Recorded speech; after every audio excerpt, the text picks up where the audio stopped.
All right, it's a tough act to follow, but at least I get a preview of what I'm faced as a requirement in 5 years when my doctor tells me I need a colonoscopy. I don't know if I feel better or worse, but anyway, it's great to be here. My name is John Chapman, co-founder and president of Everfi. I want to start by telling you a little bit about who Everfi is. We're an education technology company that works with young adults to teach them critical skills. Teach them critical skills like financial capability, career readiness, health and wellness issues. And we do that through a network of working with over 25,000 schools in the US and Canada today, and hopefully globally going forward. One of my jobs at Everfi is a really fun one, because at the heart of Everfi, our founding principles were to help solve some of the world's and society's biggest problems. But we do that by trying to educate young people by making better decisions before they become problems. So we develop what areas and what content areas we want to go into to distribute that network through schools across the country. So I'm here today to talk about the next problem we have. And you can see it on the screen here. No, it is not the overconsumption of carbohydrates by young boys, although that is somewhat of a problem. I have a 10-year-old myself. It's that thing in that young boy's hand. It's this right here. This is a big problem. Actually, no, it's not really a big problem. In fact, I love this thing. I love this so much, I'm going to use it for notes for my speech today. When we think about this device and the way our young adults today interact with it, there's a real positive to it. I'd be disingenuous if I sat up here as the founder of an education technology company that uses devices like these to teach kids if I said it was a problem. This device and the way our young adults can interact with technology can be a force for good, but we have to recognize a couple of the trends that are out there. Number one, when we think about the trends in our society today, kids are constantly online. Nearly half of all teens today say they are, quote unquote, nearly constantly online.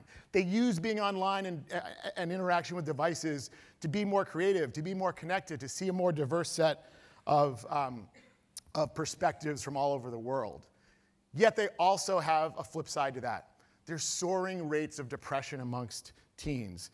Teens who are experiencing mental health challenges are 4 times more likely to have social media make them feel isolated and lonely today.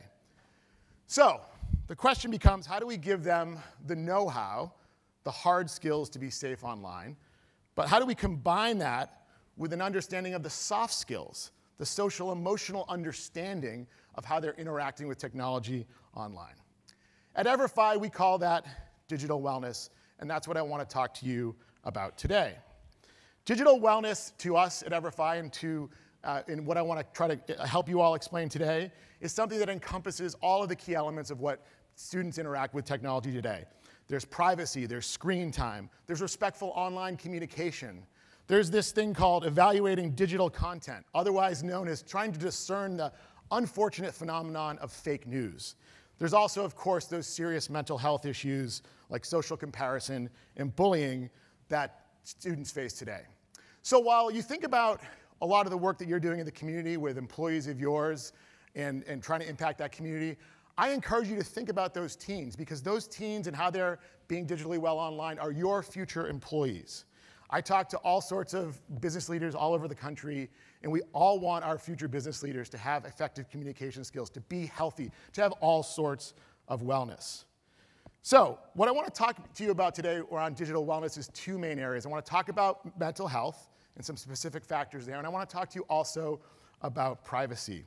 So when I think about mental health, this is actually a near and dear issue to my heart. I have a 10-year-old who consumes a lot of carbohydrates. I also have a 14-year-old and that 10-year-old who are part of Generation Z or iGen. They're a generation that has literally never had a reality where a phone wasn't at their immediate disposal. They weren't using it. So that's really that generation. And there's a couple of big phenomenal trends that came out of that generation. We had a professor from San Diego, Dr. Jean Twenge, came and spoke to our company, and she highlighted a couple of big areas around mental health in this generation. Number one, these kids are more safe and protected than ever. It's incredible. They don't walk to school, they get their driver's license later, they don't engage in the dangerous and risky behaviors that previous generations engage in around drinking, using drugs, sexual activity. So that's actually good news. But on the flip side, there's a whole world that they interact with that we don't know about. And when you think about this next slide here, there's drama about how they deal with their lives online, which plays into their digital wellness. When I was growing up, if I had issues with my friends or classmates or whomever, I could go home. I could put that aside, and I could be at home with my family, and I wouldn't have to deal with it until the next day. My 14-year-old son has his friends in his pocket all the time. He has what they're doing, how they're living their best life. And at the end of the day, teens today, and this is a true fact, do not know how to discern between online life and real life. So we have to figure out a way to solve that. The other thing that's out there is privacy. This is not a new issue, and it's only becoming more rampant. In fact, this morning I read an editorial in the New York Times by Roger McNamee, a longtime Silicon Valley investor who's invested in some of the biggest technology companies, urging us as adult consumers to take back control of our data and our privacy. Well, if we're being called to do that as adult consumers, what's happening with our kids? Do they know how they're able to go and figure out how they can operate online, how they can make sure they're having a responsible data and digital footprint? I would think not. So at the end of the day, we've got to do something. And we've got to do something because we know the government is at the end of the day going to make us do something. Never in today's society has there been more pending regulation around an industry than what's going on in pending with the technology industry. So what can we do?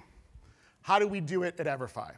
So at Everfi, we've had a history of bringing together networks. We bring together a set of organizations within a network that could be private sector organizations, could be not-for-profits, could be public sector leaders to solve and attack issues by distributing education through our school system.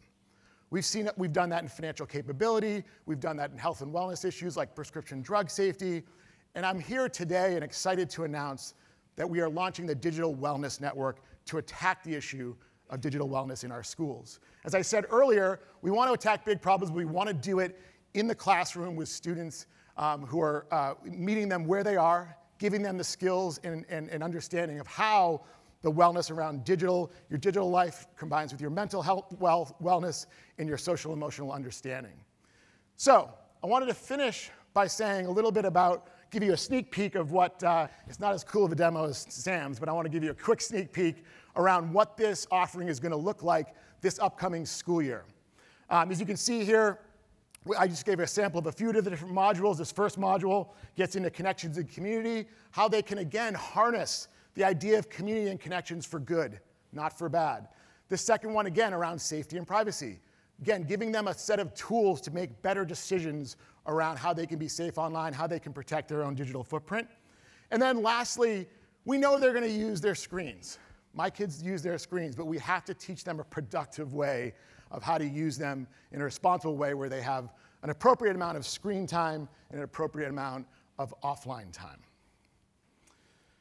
So in closing, we're very excited to make this announcement at the Social Innovation Summit because in many cases, you all are our kindred spirits. We work with organizations like yours to impact communities that you care about.